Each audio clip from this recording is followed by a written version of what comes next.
आज़ादी का अमृत महोत्सव एक हमारे देश के लिए, हमारी सेना के लिए बहुत ही गर्व का विषय है।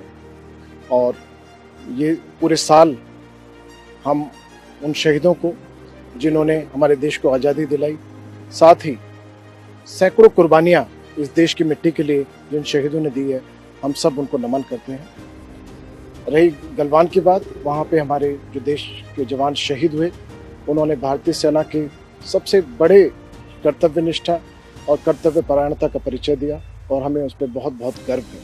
पूरी भारतीय सेना इस गर्व और इस कर्म की परिणति के अनुसार ही चलती है और इस आज़ादी के अमृत महोत्सव पर हम सब अपने आप को फिर से राष्ट्र की सेवा के प्रति समर्पित करते हैं।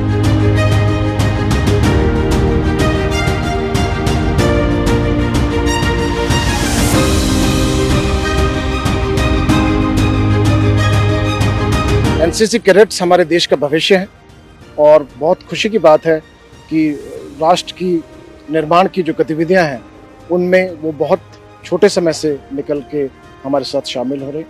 न केवल ये हमारे देश को मजबूती प्रदान करेंगे, बल्कि एक अच्छे कर्तव्यनिष्ठ सिटीजन बनकर देश की सेवा करेंगे। हमें इन पर बहुत बहुत गर्व है। एशियानेट न्यूज़ का ये बहुत ही सराहनीय कदम है कि उन्होंने देश भर के 75 कैडेट्स को सेलेक्ट किया है, जो कि हमारे देश की बहुत गौरवशाली इतिहास को प्रतिनिधित्व करते हैं और मैं इनको बहुत बहुत बधाई देता हूं। साथ ही भारतीय सेना के लिए बहुत ही गर्व का विषय है कि हम एनसीसी कैडेट्स के साथ मिलकर हमारे देश के शहीदों को स्पेशल जो साल हम आज़ादी का अमृत महोत्सव बना रहे हैं, उनमें हम अपने शहीदों को बहुत बहुत श्रद्धांजलि अर्पित कर रहे हैं।